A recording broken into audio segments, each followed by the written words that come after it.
I'm Rob Smithline. I'm the writer and director of the Hunters Anthology, and I'm here with the Subway cast for The Demon Hunters, the name of the story, and it's in every episode. So there's no episode number for it. This was a really cool shoot because we got the entire main cast from every story together, which wasn't easy to do, but it's kind of what I was calling on set the Avengers. You know, we had our Avengers on set because we had done something with each of them. It was a special shoot for me because I finally got to see, Mac in his element with the suspects and the whole mystery part. And it's just such a cool story.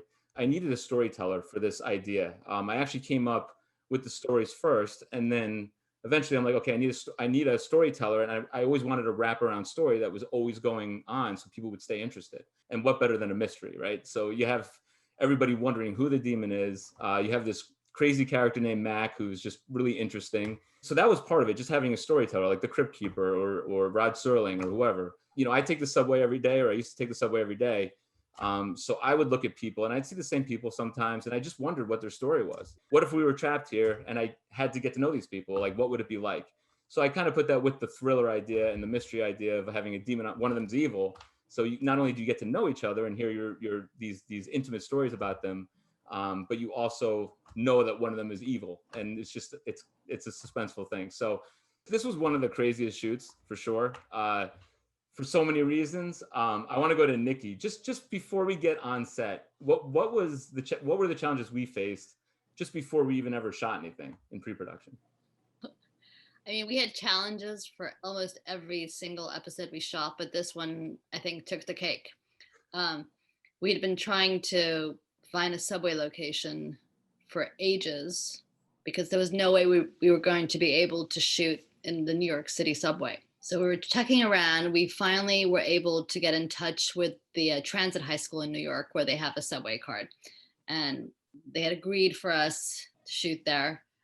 We'd given them the contract. We had signed the contract. She was very excited for us to go shoot there.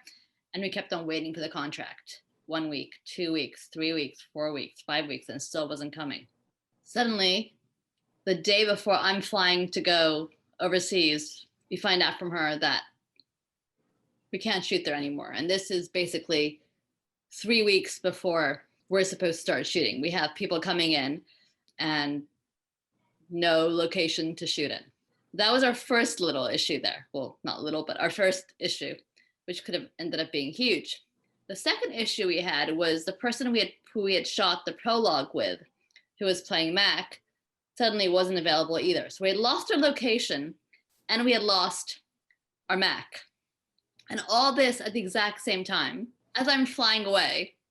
So the crazy rush started happening, trying to find the perfect Mac. And it was insane. And we found the perfect Mac. And luckily we found the perfect location, which was great. But we'll talk about the issues there down the line.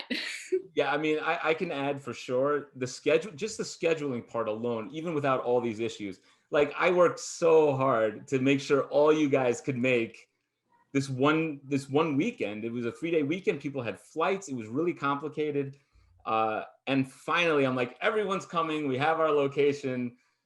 We lost our location. What are we gonna do? I mean, everybody was coming. I was convinced we were gonna end up shooting in a diner, which is kind of Twilight Zone-y, but not we really. were talking about that. Yeah. Possibly switching locations. We were seriously, I mean, this close to shooting the whole thing in a diner. It would have been terrible. There's nothing like the subway. It was just always the idea. What happened was I found somebody on Facebook, of all places, like, you got to try this Trolley Museum of New York. They have these old cars. They're in a field. They let you do whatever you want. They give you all this time. There were challenges with that, but it ended up being like such a good location. Well, the girl who connected you to the location said that they could move the trolley to their stages to right. To her soundstage. That's right. Soundstage.